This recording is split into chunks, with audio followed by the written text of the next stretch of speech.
By 1861, Illinois was no longer the frontier. Instead, it had become a prosperous agricultural state, marked by the rapid growth of the region's great city. In the antebellum period, Chicago had used the Illinois and Michigan Canal's water link between the Great Lakes and the Mississippi River basin to become a new trading hub. Now the railroads, pushing ever west, made it the Northwest's leading commercial center. Illinois' central position in the American transportation network and general prosperity made it a magnet for immigrants. Many chose Illinois for its good prospects. Others settled down because fate, or at least a train, deposited them there. While Germans and Scandinavians joined Irish in the immigration of the 1850s, the Civil War brought a new group of immigrants to Illinois. White Southerners, some uprooted by battle, others simply disinclined to live in the Confederacy, streamed into the state. Cairo, already a large military depot, became the first destination of many of these immigrants.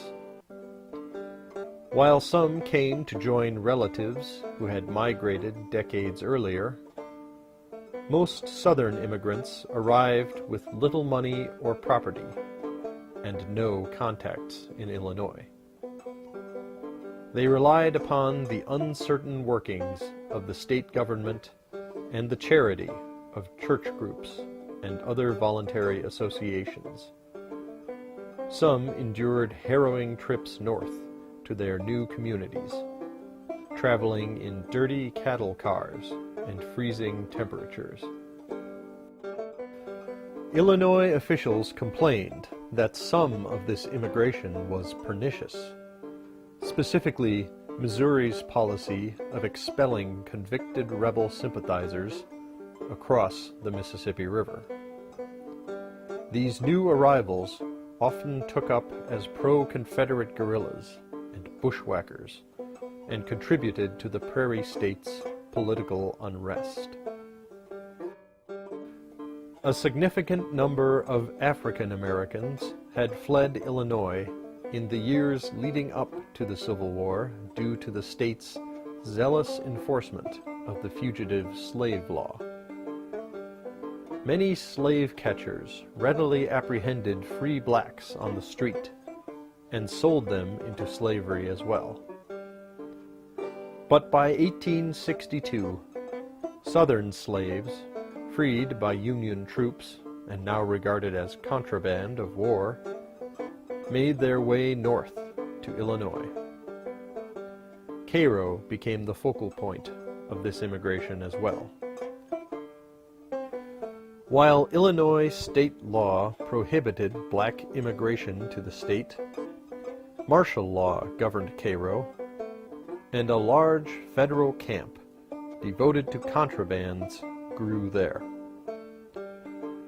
Every day, the Illinois Central Railroad carried several carloads of African Americans north to Chicago, Rock Island, and other urban centers. But the white population of Illinois rose up in outrage and demanded that political leaders put a stop to the black migration. In February of 1863, local officials convicted 6 African Americans of living in Carthage, in western Illinois, in violation of the state's black laws, and sold them to the highest bidders.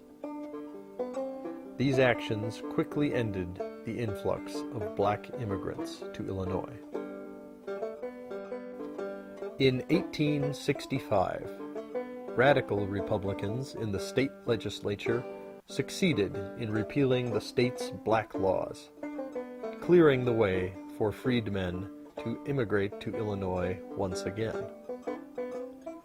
Many settled with the help of the Northwestern Freedmen's Aid Committee, which had been organized in 1863.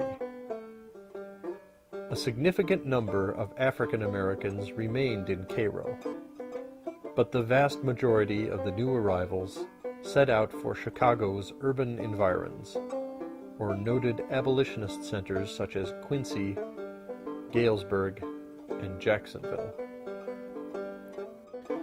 In the 1850s, Chicago had become a center for the real estate speculation that shaped immigration to Illinois and other prairie states.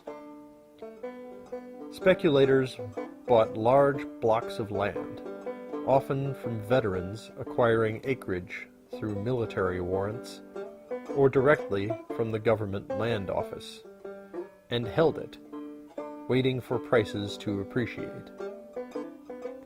In the first half of the 1850s, nearly 10 million acres passed from the federal government to private hands by these means. Much remained unoccupied during the war.